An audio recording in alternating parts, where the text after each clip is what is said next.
Vamos orar mais uma vez? Pai, continua nos abençoando com a Tua palavra, pelo Teu Espírito. Esse é o nosso pedido no nome de Jesus. Amém. Vimos então o propósito para o qual Deus criou o homem, a mulher e o casamento. Mas nesse segundo ato da história da salvação, da história que as Escrituras nos apresentam, a gente se depara com o problema. A gente se depara com uma corrupção. Qual é o problema do casamento? Talvez não seja difícil de admitir que ele existe. Muitos casais procuram ajuda. Muitos casais procuram ajuda. Porque eles entendem que o casamento deles está sofrendo. Mas qual é o problema do casamento? Nos anos de aconselhamento que tenho exercido, são muitos os casais que procuram ajuda.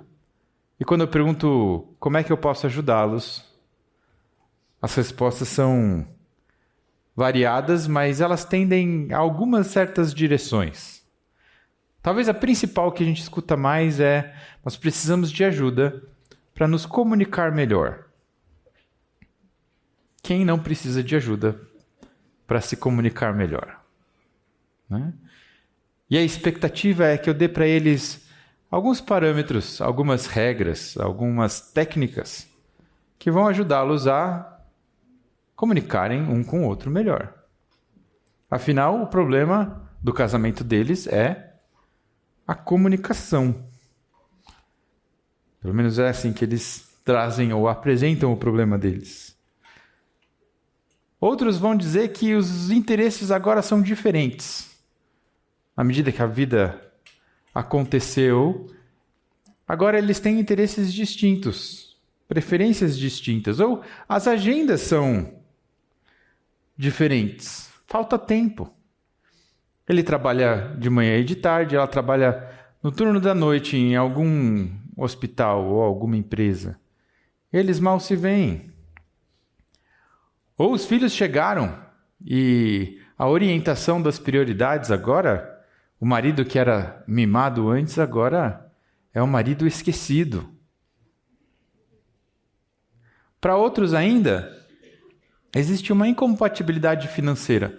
Isso aqui é muito interessante, porque cada vez mais o que a gente vê são casais que chegam com vidas financeiras independentes. Estava conversando com alguém agora no intervalo. Isso é muito real no nosso tempo. Marido e esposa, uma só carne, que vivem vidas financeiras completamente independentes. Ele cuida do aluguel, eu cuido da conta de luz, você cuida do seguro do carro, ele paga o IPVA, e vocês vão dividindo as responsabilidades, cada um por si. Isso é visto inclusive nos regimes de separação, inclusive quando se casa. Você casa já preparado para separar, né? Outros problemas, famílias conflituosas. Eu não aguento mais a família dela, né?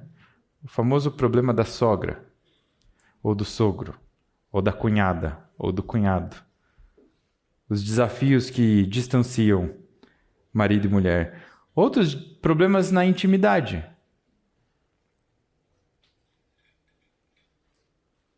Temos visto cada vez mais casamentos que sofrem por conta da pornografia. Temos visto cada vez mais casamentos que sofrem porque temos direta disponibilidade com contatos que antes nós não tínhamos. Por incrível que pareça, a internet colocou na palma da tua mão o acesso à sua ex-namorada ou ex-namorado de 20 anos atrás. Em todo e qualquer outro tempo da história, você reconectar com tais pessoas era algo difícil. Hoje em dia, não. Aquele namorado que era meio braço curto, que não tomava iniciativa para nada, e que você falou: chega, quero alguém que trabalhe. Ele tomou jeito na vida agora. Ele abriu uma empresa. Agora ele é coach, famoso. Boa pinta. Né? Considerados os exageros do meu exemplo, a vida continua e o contato não se perde. E aí, será que aquilo vira uma tentação para esse marido ou para essa esposa de mandar uma mera mensagenzinha? E isso tem influenciado os casamentos. Não é raro também a gente ouvir a famosa frase do "o amor acabou". O amor acabou. Ou será que seria o benefício que eu me casei interessado em receber já não chega mais para mim? Será que a gente vive na guerra dos sexos? Onde as nossas diferenças naturais acabam por nos separar? Será que o problema é esse? Que homem e mulher são diferentes e eventualmente não vai dar certo? Será que é esse o problema?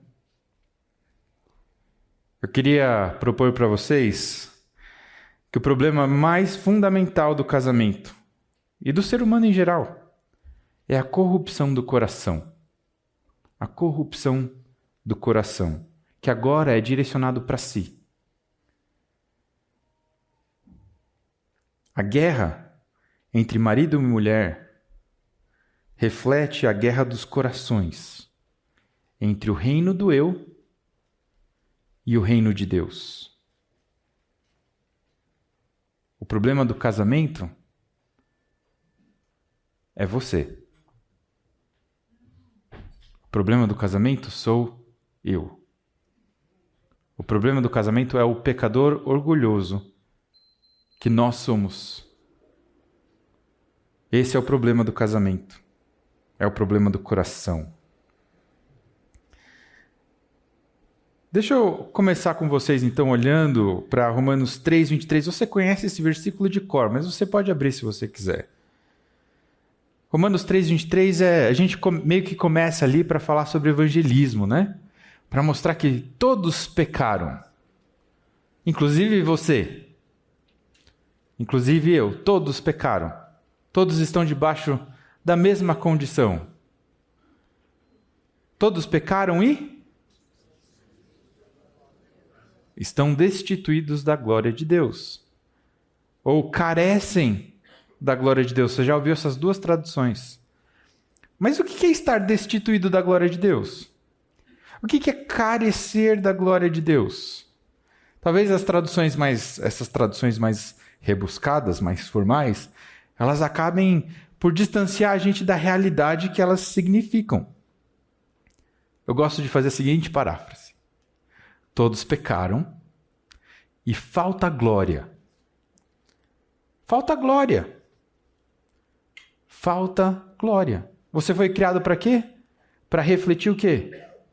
Glória. E quando eu olho para você, falta glória.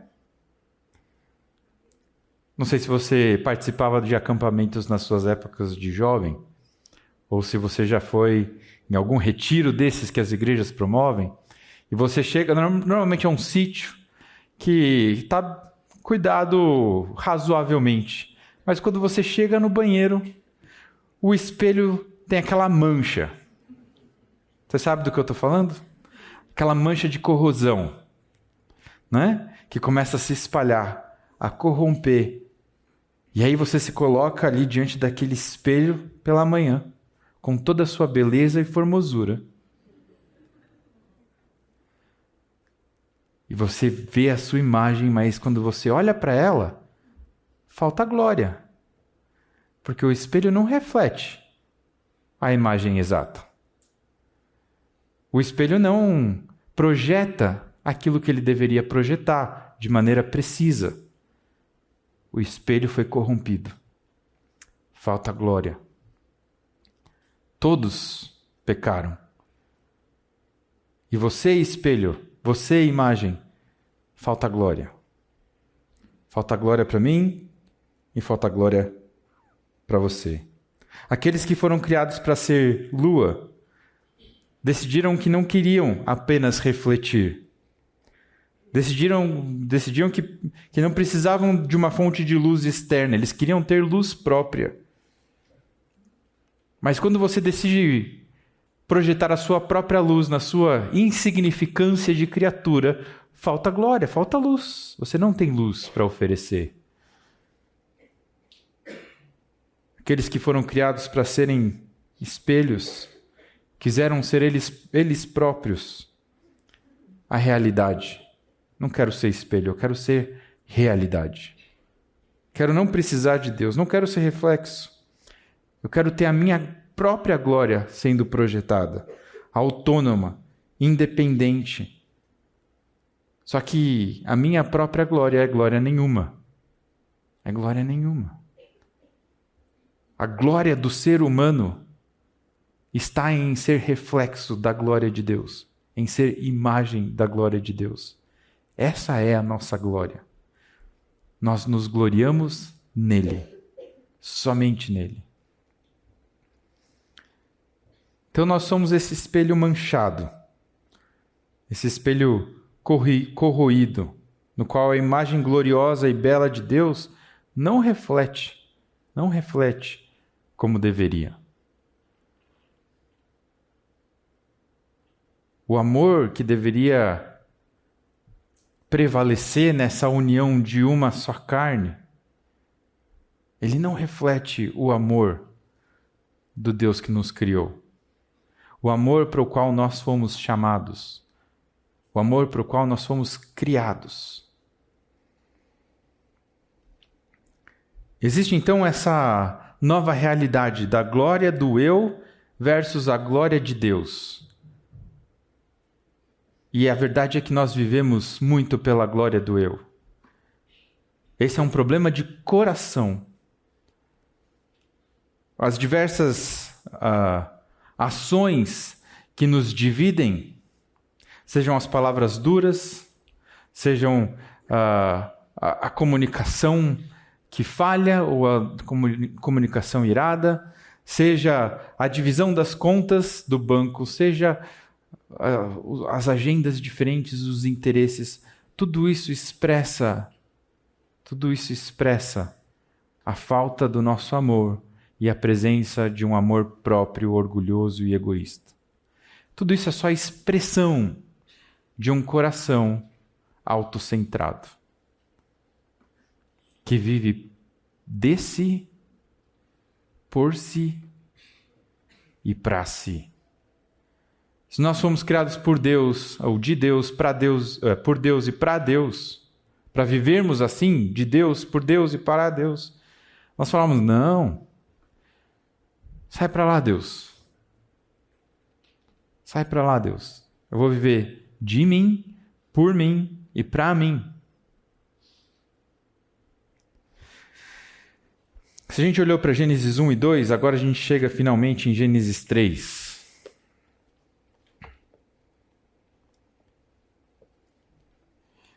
Ora, começando no versículo 1. A serpente era o mais astuto de todos os animais selvagens que o Senhor Deus tinha feito. E ela perguntou à mulher, foi isso mesmo que Deus disse? Ela começa colocando em xeque as palavras do próprio Deus. Não comam de nenhum fruto das árvores do jardim? Ela distorce o que Deus disse. Respondeu a mulher à serpente, podemos comer do fruto das árvores do jardim, mas Deus disse, não comam do fruto da árvore que está no meio do jardim, nem toquem nele. Do contrário, vocês morrerão. Disse a serpente à mulher, certamente não morrerão. E ela diz o que Deus disse. Assim, não é verdade. Deus sabe que no dia em que dele comerem, seus olhos se abrirão e vocês, como Deus, serão conhecedores do bem e do mal. Esse como Deus é significativo, porque Adão e Eva, o homem e a mulher, foram criados sendo imagem e semelhança de Deus. Mas eles não queriam ser imagem e semelhança. Eles queriam ser iguais. idênticos. Eles não queriam ser reflexo. Eles queriam ser realidade. Como Deus. Quando a mulher viu que a árvore parecia agradável ao paladar, era atraente aos olhos, e além disso desejava para dela se obter discernimento, tomou do seu fruto, comeu e deu a seu marido, que comeu também. O homem busca então, nesse ato de desobediência, a igualdade com Deus, o desvencilhar-se do próprio Deus Criador. Mas você sabe o que acontece quando a gente diz Deus, Criador de toda a vida, sustentador da minha existência, eu não quero mais você? Sabe o que acontece quando você se distancia do Deus que é vida? Morte. Sabe o que acontece quando você se distancia do Deus que é alegria e paz? Angústia e caos. Quando você se distancia, se separa desse Deus, você não experimenta desse Deus e das bênçãos que Ele nos oferece. As coisas não passam a ser mais compreendidas e nem experimentadas como sendo de Deus, por Deus e para Deus. E isso não é só uma questão externa do homem. Isso tem a ver com os seus desejos. Eva viu e ela desejou. Ela desejou. Os nossos atos externos, aquilo que você experimenta no seu casamento de maneira complexa e complicada, os problemas que vocês enfrentam, eles são expressões de problemas anteriores e interiores, problemas do coração, desejos corrompidos. Olha que interessante, olha o verso 12. Quando Deus pergunta para Adão o que tinha acontecido, se ele tinha comido do fruto, o que Adão disse para Deus? Disse o homem: foi a mulher que me deste por companheira que me deu do fruto e eu comi. Deus pergunta: você comeu? E ele fala: foi ela que me deu e você que me deu ela. De quem que é a culpa? De Deus. De Deus. A gente tem uma habilidade tremenda de terceirizar a culpa. Tremenda, tremenda, tremenda. Não é à toa que quando chega um casal, às vezes os dois querem o aconselhamento, tá? Nós precisamos do aconselhamento. Pastor, você precisa conversar com ela. Então nós vamos nos encontrar essa semana para você conversar com ela. Se eu converso com ela, sabe o que ela me diz? Nós precisamos muito de aconselhamento. Você precisa dar um jeito nele. O que a gente está fazendo com isso? A mesma coisa que Adão estava fazendo aqui. Não é? A mesma coisa que Adão estava fazendo aqui. A gente está terceirizando a culpa. E no fim das contas, se a gente de alguma maneira admite que o casamento é algo que Deus uniu, a culpa é de quem? É de Deus. Foi a mulher que o Senhor me deu. Foi o homem que o Senhor me deu. Né? Nisso a gente vê o nosso orgulho também, né? Porque nessa história toda, sabe quem não foi mencionado? Eu. O eu sai ileso. Quando eu aponto o dedo para todas as direções, inclusive para cima, eu não consigo olhar para dentro. Eu esqueço do meu coração. Eu esqueço do meu orgulho, do meu egoísmo. E a minha proposta é, se você quer curar o seu casamento, se você quer enxergar um caminho diferente para o seu casamento, a primeira coisa que você precisa fazer é admitir que você é o maior problema do seu casamento.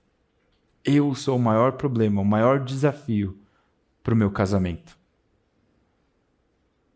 Eu não consigo transformar corações. Nem como marido, nem como esposa, nem como conselheiro, nem como pastor, nem como amigo, nem como nada. Só Deus transforma corações. Só Deus. Mas uma coisa Deus me chama a fazer, olhar para dentro e falar: Deus, tudo que eu enxergo é escuridão, é sujeira, transforma. perdoa e transforma. Isso eu posso fazer. Eu talvez não consiga tomar novas decisões, novos rumos para o meu cônjuge, mas eu consigo me comprometer de maneira renovada com aquilo que Deus me propõe. Eu consigo confessar os meus pecados e encontrar em Deus fidelidade e justiça para me perdoar os pecados e me purificar de toda injustiça. Eu não posso pedir perdão pelos pecados do outro, mas pelos meus eu posso e devo. Quando a gente aconselha, eu e a Bela, e a gente tende a fazer aconselhamentos de casais de maneira conjunta, nosso maior objetivo é esse. Para de apontar o dedo e olha para si. A gente usa a ilustração de um triângulo, tá? Considera comigo esse triângulo. Em cima, na ponta, no vértice de cima, Deus. Nos vértices de baixo, marido e esposa. Marido e esposa. Imagina que essas laterais aqui, o marido e esposa podem estar mais perto de Deus ou mais longe de Deus. O que acontece se os dois se distanciam de Deus? Eles se distanciam um do outro. O que acontece se os dois se aproximam de Deus? Eles se aproximam um do outro. Só que um não consegue forçar o outro a fazer esse movimento. O que eu falo para eles então é que eu posso garantir que se os dois conseguirem e estiverem dispostos a olharem para si, para os seus corações, e se aproximarem de Deus, que é nesse Deus vai haver esperança para o casamento deles. É nesse Deus que eles vão se encontrar. Essa dinâmica é uma dinâmica que começa lá dentro dos nossos corações, quando a gente considera o nosso estado interior e apresenta isso diante de Deus. Agora olha o versículo 16. Dentro da descrição da maldição do pecado, aquilo que Deus sentencia ao homem e à mulher, um dos aspectos é esse aqui. A mulher, ele declarou: multiplicarei grandemente o seu sofrimento na gravidez, com o sofrimento você dará à luz. Parênteses aqui. Lembra do multiplicar e encher a terra? Lembra da multiplicação da glória de Deus? Agora, para fazer isso, não é fácil. Não é natural. Parece que existe algo que vai exigir mais de você. Porque você não vai multiplicar somente imagem de Deus. Agora, com imagem de Deus, você multiplica corrupção. Falta glória. Espelhos quebrados. Mas olha o que vem em seguida. O seu desejo será para o seu marido e ele a dominará. Eu não vou entrar em detalhes no que essa dominação significa. Mas uma das coisas que eu quero deixar evidente para vocês é: o que acontece aqui é uma oposição das vontades. Agora você tem desejos em oposição. Desejos em oposição. Vontades que caminham em direções distintas, diferentes. Se antes um se unia com a outra, o homem se unia com a sua mulher, para numa mesma direção glorificar a Deus, nesse triângulo, digamos assim, eu quero agora o que é meu interesse. Ela quer o que é do interesse dela. Eu vou fazer do meu jeito. Ela vai fazer do jeito dela. Deus não é mais considerado nessa história. E ele vai cumprindo os propósitos da agenda dele. Ela gasta o dinheiro do jeito que ela quer. É tudo de mim, por mim e para mim. Nós caminhamos em vontades opostas, caminhos opostos, direções diferentes. E a gente se distancia.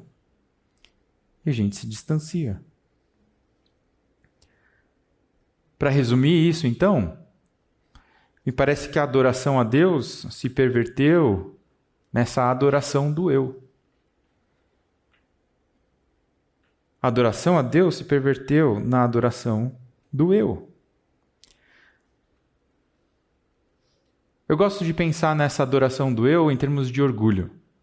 Talvez você, como por muito tempo eu pensei, o orgulho é o problema de alguns. Aqueles que andam de nariz empinado, mais snobs. Mas o orgulho, biblicamente falando, não trata só desses que estão com o nariz empinado. Talvez o nariz do nosso coração, de todos os nossos corações, esteja empinado de diferentes maneiras. De diferentes maneiras. Deixa eu tentar definir o orgulho para vocês. Eu vou usar aqui algumas citações. O Stuart Scott, que escreveu um livro, O Homem Bíblico, talvez alguns de vocês o conheçam, e outro livro que foi retirado desse, Do Orgulho à Humildade, ele diz que o orgulho é a mentalidade centrada no eu, uma mentalidade de mestre e não de servo.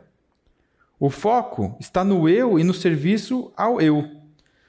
A busca é por reconhecimento e exaltação do eu. E o desejo é controlar tudo e todos em prol do eu. É como se a gente tivesse aquela mentalidade de eu sou o protagonista da história e da realidade.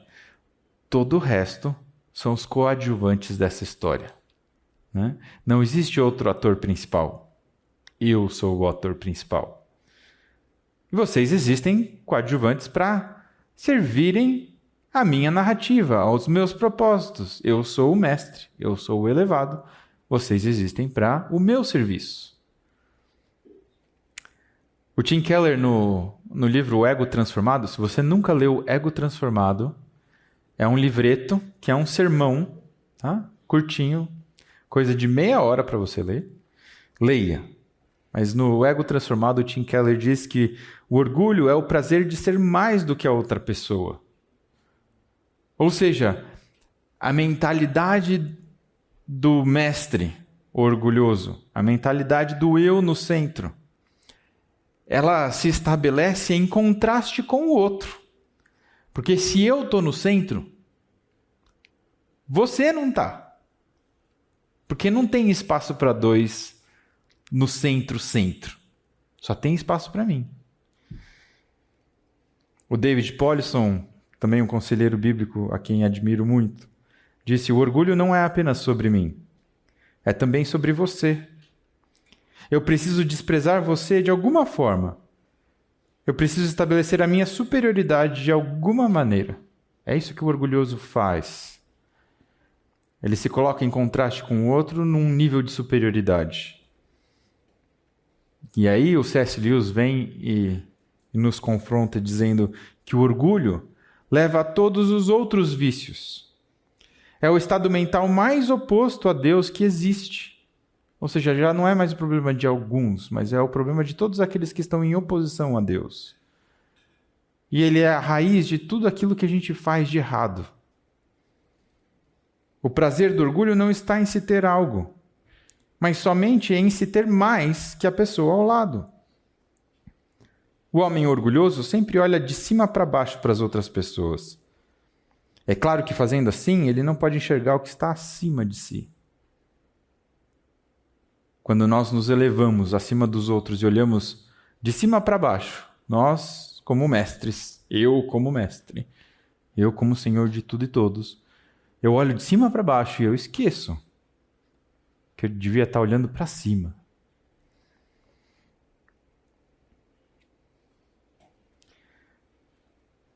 O coração que foi criado para adorar e naturalmente adora, agora nesse estado caído, é o coração orgulhoso, centrado em si, que adora a si mesmo.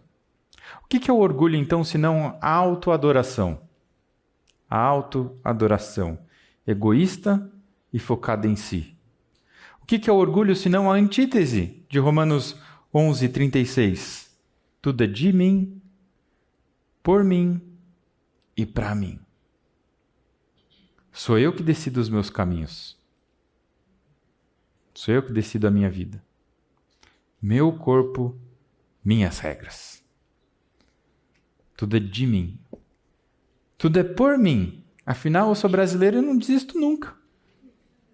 É na minha força, na força do meu braço. Porque a gente cresceu aprendendo que se eu não fizer, ninguém vai fazer. Então, eu tenho que fazer, eu tenho que... É na força do meu braço, é na minha perseverança. E aí a gente deixa zero espaço para depender de Deus.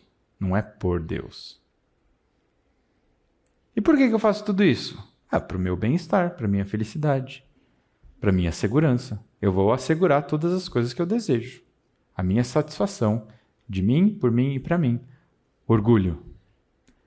Autoadoração.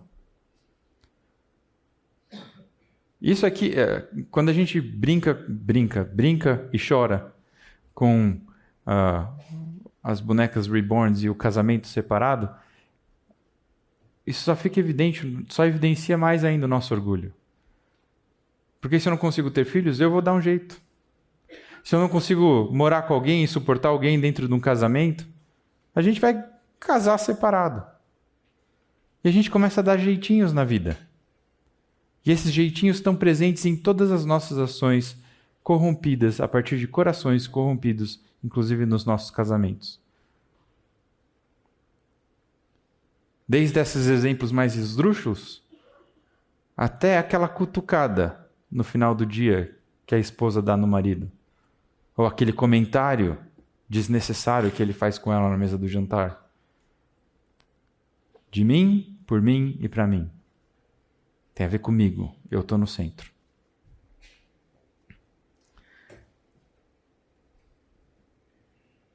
A verdade é que o orgulhoso não suporta a ideia de haver um Deus, um ser supremo. Porque se tem um ser supremo, eu não sou o ser supremo. Se existe um Criador, um Deus que é Senhor, eu não sou o mestre, eu não sou o Senhor de todas as coisas. E isso não abrange apenas o ateu. Isso aqui diz respeito ao nosso ateísmo prático, quando nós desconsideramos, nos esquecemos, negligenciamos Deus e a sua vontade para as nossas vidas, para os nossos casamentos. Quando nós rejeitamos a instrução divina e afirmamos com as nossas ações esse ateísmo prático. Diz o tolo no seu coração, não há Deus. Quantas vezes nós somos os tolos? Afinal, o orgulhoso acredita que ele é sábio. Ele é sábio aos seus próprios olhos, como diz Provérbios. A Bíblia está cheia de exemplos dos orgulhosos. Para citar alguns, você lembra do Nabucodonosor, que saiu no jardim do seu palácio? Falou, olha tudo que eu fiz, tudo que eu conquistei, a força do meu braço, para minha glória, olha a minha glória. Daí Deus olha para ele e fala assim, vai comer grama. Vai pastar, literalmente, né? Deus se opõe ao orgulhoso. Isso é visto também quando Jesus opõe os fariseus. Abre lá em Lucas, capítulo 18.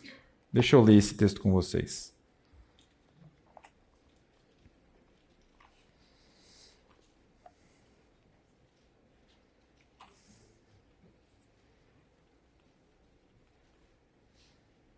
Lucas 18, os versos 10 a 14. O texto diz assim: 2 homens subiram ao templo para orar. Um era fariseu e o outro publicano. O fariseu, em pé, orava no íntimo: Deus, eu te agradeço porque não sou como os outros homens, ladrões, corruptos, adúlteros, nem mesmo como esse publicano. Jejuo 2 vezes por semana e dou o dízimo de tudo quanto ganho. Mas o publicano ficou à distância. Ele nem ousava olhar para o céu, mas batendo no peito dizia: Deus, tem misericórdia de mim, que sou pecador. Eu lhes digo que este homem, e não o outro, foi para casa justificado diante de Deus. Pois quem se exalta será humilhado, e quem se humilha será exaltado. Tinha um professor que fazia a seguinte pergunta para a gente com base nesse texto. Você sabe o que é pior do que ser um ladrão, um adúltero ou um publicano? É você se orgulhar de que você não é um. Quando nós nos orgulhamos da nossa justiça, da nossa autojustiça, a gente se coloca em pior condição daqueles que reconhecem a sua própria injustiça. Aqui fica um alerta, né? Se você olha para o seu casamento e diz, tá tudo bem, porque eu sempre fiz tudo certo. Cuidado. Cuidado com o orgulho da autojustiça. Se está tudo bem, é porque Deus edificou o lar. Você olha para cima e fala, só pela graça. Só pela graça. A gente tem em Satanás, talvez o pior dos exemplos do orgulho, né? De alguém que quis ser como Deus. Mas nos nossos tratos do dia a dia, nós manifestamos os nossos orgulhos de tantas formas quando nós impomos os nossos desejos uns aos outros. Olha para Tiago capítulo 4. Esse texto é um dos textos que eu mais uso no aconselhamento. Tiago capítulo 4.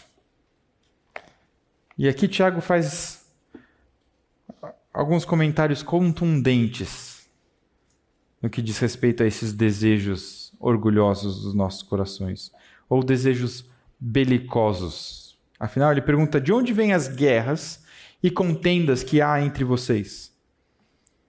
Não vêm das paixões que guerreiam dentro de vocês? Por que nós brigamos? Por que nós guerreamos? Por que país invade outro país? Porque eles querem a mesma coisa. Eles querem o mesmo território, eles querem os mesmos recursos, eles querem as mesmas influências. Por isso que países guerreiam contra outros. Por que meus filhos brigam lá no quarto? Eu estou lá na sala conversando com a minha esposa e escuto o barulho de um gato morrendo. Né? Aquele grito desesperado de alguém que está tentando ser quase assassinado na tentativa de retirar da mão do outro aquele brinquedo tão precioso. Né? Por quê? Porque os dois querem o mesmo brinquedo na mesma hora.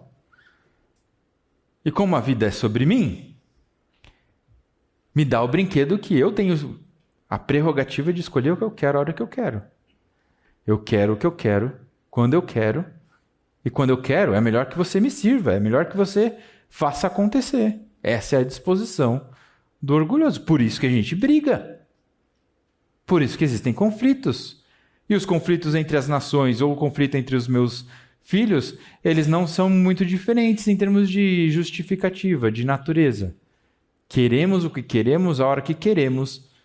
E quando eu coloco duas pessoas com essa mentalidade debaixo do mesmo teto, o que acontece? Guerra. A guerra que acontece lá em casa, entre marido e esposa, não se justifica nas diferenças do homem e da mulher. A guerra acontece por causa que você tem dois corações corrompidos e orgulhosos que querem o que querem, quando querem, do jeito que eles querem, e quando eles têm que conviver, o reino deles entra em guerra. É o reino do meu eu contra o reino do seu eu. E aí é cada um tentando se servir e garantir o seu domínio. Vocês cobiçam coisas, verso 2, e não as têm. Matam e invejam, mas não conseguem obter o que desejam. Ou seja, você quer e você faz guerra para obter aquilo que você quer e no final talvez você até consiga o objeto que você achava que você queria, mas aquilo não satisfaz, você não tem de fato. Você mata e inveja e não consegue obter aquilo que você acha que vai te satisfazer. Ou aquilo que de fato satisfaz. Vocês vivem a lutar e a fazer guerras.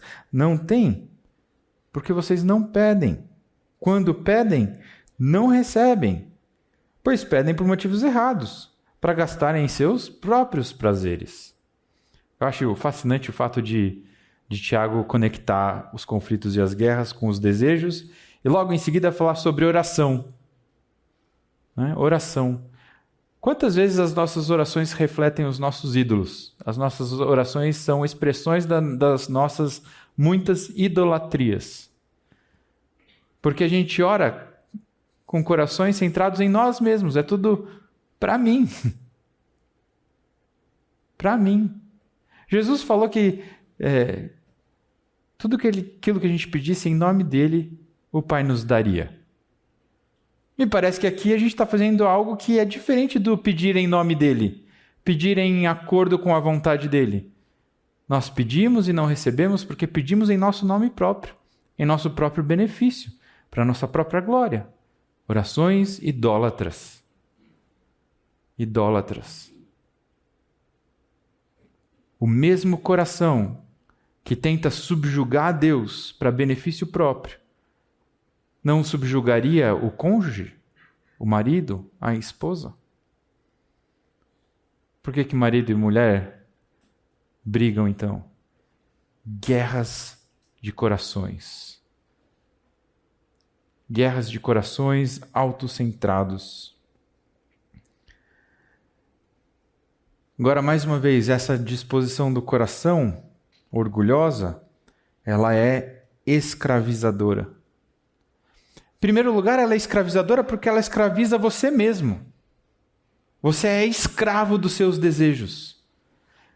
Você é escravo dos seus desejos. Na condição caída, você não tem condições de dizer não para aquilo que você tanto quer.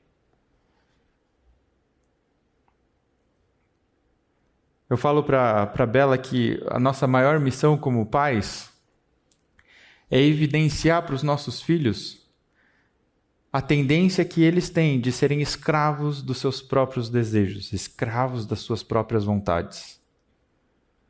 Aquela pessoa que, se ela quer, ela precisa ter e ela não consegue dizer não. Se eles conseguirem perceber o perigo disso, talvez eles peçam socorro para o Salvador que nos liberta dessa escravidão. Mas nós, como cônjuges, precisamos entender a mesma coisa. Quando eu quero fazer a minha vontade prevalecer, e eu preciso que a minha vontade reine, eu já me tornei escravo desses desejos. E aí eu sou controlado por eles. Eu já não usufruo mais de liberdade. Porque esses desejos acabam por me controlar por completo. Agora, quando isso acontece, eu não só sou escravo eu mesmo desses desejos, mas eu acabo por escravizar o meu cônjuge. Porque eu vou tentar manipular ele de todas as maneiras para fazer a minha vontade. Eu vou mentir, eu vou esconder, eu vou manipular, eu vou subjugar, eu vou controlar. Para quê? Para que ele me sirva e sirva os meus propósitos. No fim das contas, esse coração rebelde tenta escravizar o próprio Deus, como a gente vê aqui nessa oração, que tenta barganhar com Deus, tenta fazer jejum para comprar o favor de Deus, que é o favor que vai me beneficiar, não tem nada a ver com glória para Ele. Tenta fazer sacrifício. Eu vou obedecer aqui para você, Deus me dá ali.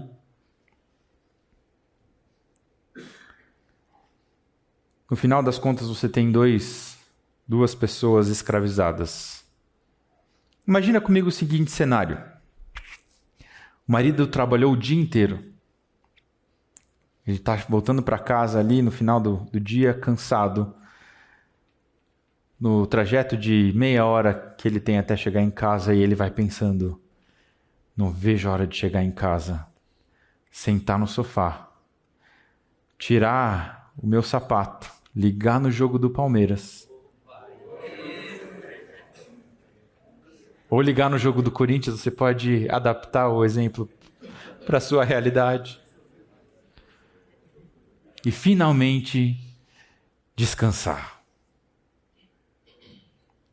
Enquanto ele está pensando isso no trajeto para casa, a esposa que está com 3 filhos, e vou usar os 3 filhos aqui por... não sei. Ela está pensando, eu não vejo a hora dele chegar, eu estou tão cansada. Já são 7 da noite e não consegui nem tomar banho. A hora que ele chegar, ele vai poder ficar um pouco com os filhos e eu vou poder finalmente tomar meu banho e descansar um pouco. Cada um está pensando. E aí, eventualmente, ele chega na garagem, ela abre a porta e aquele encontro acontece.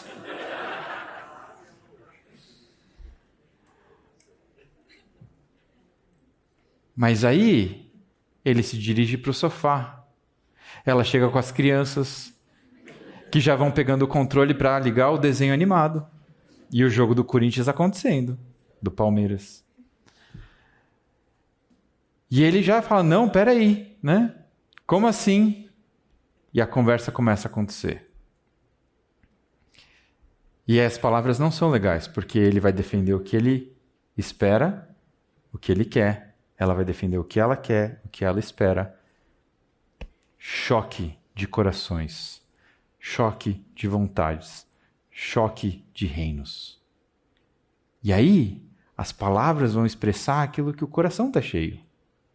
Do lado dele e do lado dela.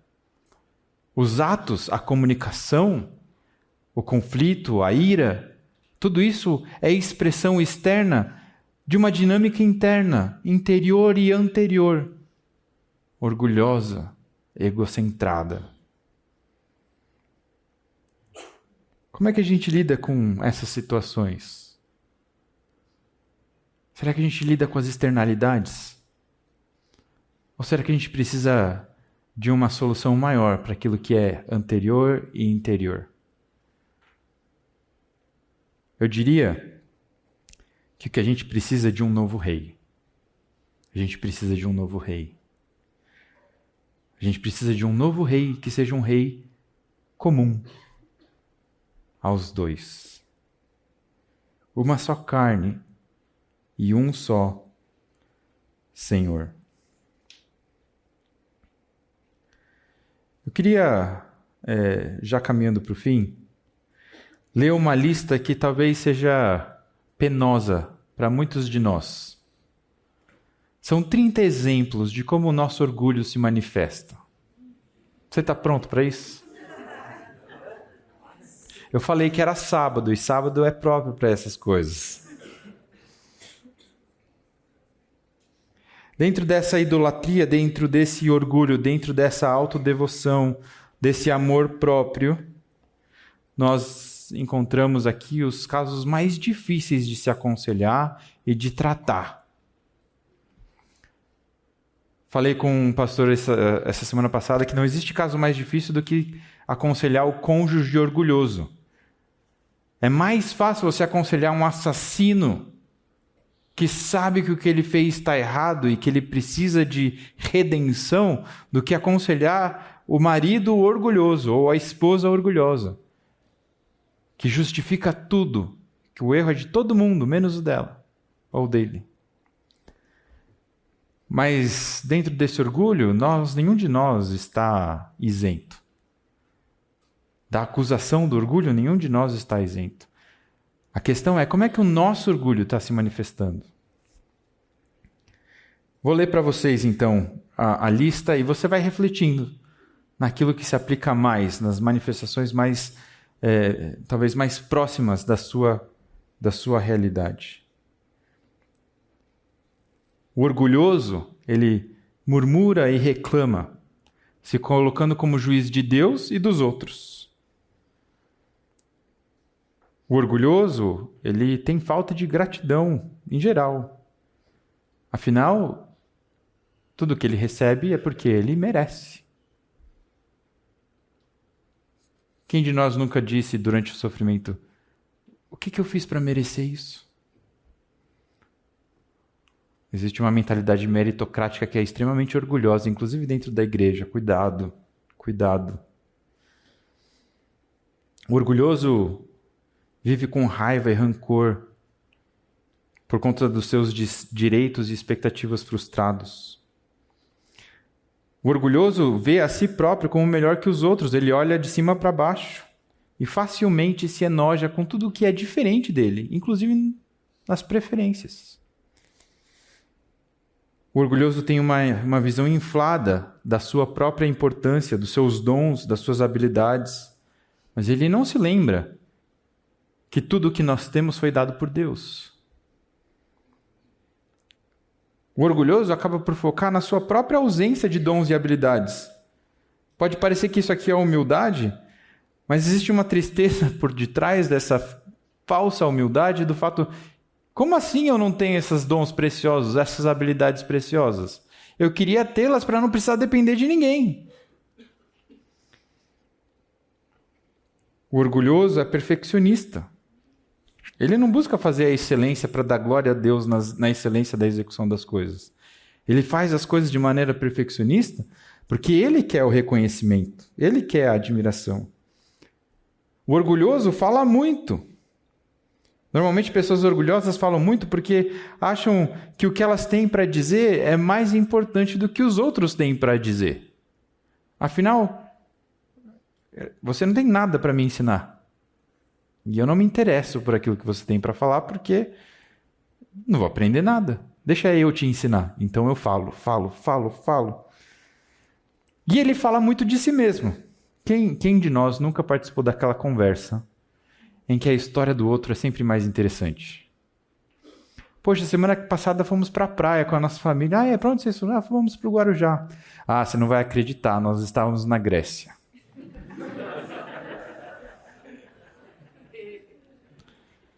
O que eu tenho para contar é sempre melhor, é sempre mais legal. O orgulhoso, ele busca por independência e controle. Não é à toa que esse cara não consegue trabalhar em equipe, porque ele não consegue depender de ninguém, ele não consegue delegar, ele centraliza. Porque ele faz melhor do que todo mundo. O que ele faz melhor? Tudo! Eu não preciso de ninguém. O orgulhoso é consumido por aquilo que os outros pensam dele, temor a homens. E as suas decisões são baseadas amplamente na aprovação das pessoas. Eu preciso demonstrar que eu sou, de fato, o centro de toda essa existência. O orgulhoso fica devastado e irado com qualquer crítica. Afinal, ele não suporta o fato de que ele não é perfeito. O orgulhoso não é ensinável. Ele já sabe tudo. O orgulhoso usa do sarcasmo e das piadas que diminuem os outros, porque nessa diminuição ele acaba ficando a única pessoa de pé, né? A única pessoa exaltada. O orgulhoso não serve, porque ele não consegue pensar no benefício dos outros. O orgulhoso não consegue demonstrar compaixão, porque ele não se preocupa com os outros ou tem interesse em ajudar os outros. O orgulhoso se defende, a culpa é sempre do outro. Foi a mulher que o Senhor me deu. O orgulhoso não admite quando está errado, ele sempre tem alguma desculpa. Ele não pede perdão, porque não admite o próprio pecado. E talvez você tenha histórias semelhantes, mas quando eu era pequeno e meu pai pedia para que eu pedisse perdão para minha irmã, eu falava: desculpa. Pede perdão para sua irmã. Desculpa. E eu diminuía o peso do meu erro, simplesmente mudando a terminologia. Porque o perdão é pesado. A desculpa é uma falha, um errinho. Perdão é pecado. Isso demonstrava o meu orgulho. O orgulhoso não ora, porque ele acredita na força dos próprios braços. O orgulhoso resiste e desrespeita as autoridades. Afinal, ele não admite que ninguém mereça estar acima dele. O orgulhoso, ele expressa suas preferências e opiniões mesmo quando não é perguntado. É aquele cara que chega na sua casa, ou aquela senhora que chega na sua casa e fala: por que você colocou esse sofá nessa janela? Vem tomar um café comigo, né?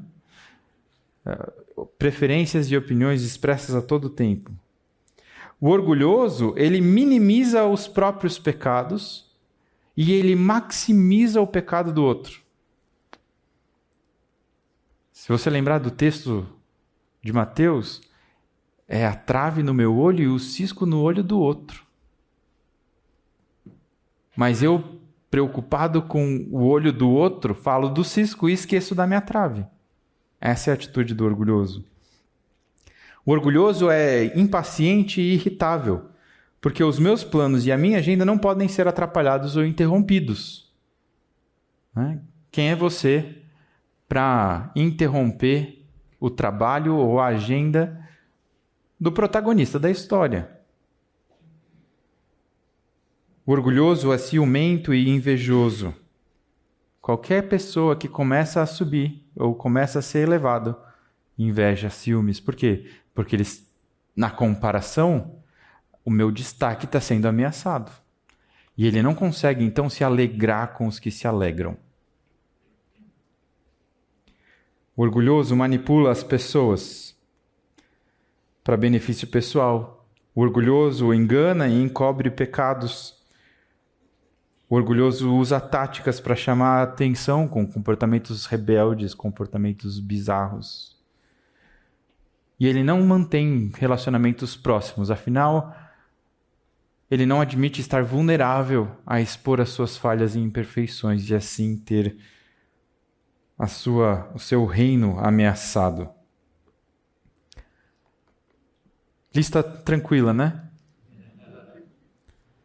Difícil demais. Difícil demais. Mas nossa primeira tarefa para começar a mudar essa história é olhar para uma lista dessa e falar assim: isso aqui não são os outros. Isso aqui sou eu. Quais desses itens me descreve e em quais situações? Faz lá, vocês que tiraram foto. Anotem alguma coisa sobre essas perguntas, sobre essas expressões do orgulho e apresenta isso diante de Deus. Apresenta isso aqui diante de Deus. Para finalizar, eu quero que você lembre que Jesus é a redenção do coração idólatra e orgulhoso. Jesus é o meu redentor, o restaurador de corações e assim de casamentos. Amanhã a gente vai trabalhar o outro lado da moeda, o lado da humildade. Agora, eu quero desde já deixar isso aqui bem claro.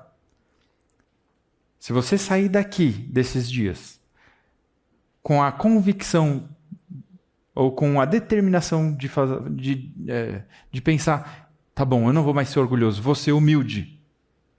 Você vai tentar fazer isso na força do seu braço. Eu quero que a mensagem que ressoe nos seus ouvidos e no seu coração seja essa. A solução do orgulho não é a humildade. A solução do orgulho não é a humildade. A solução do orgulho é Cristo.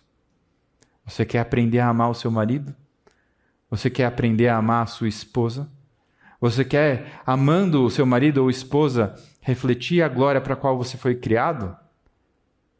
Olhe para o Evangelho, olhe para a cruz, olhe para o Cristo que pelo Espírito habita em você.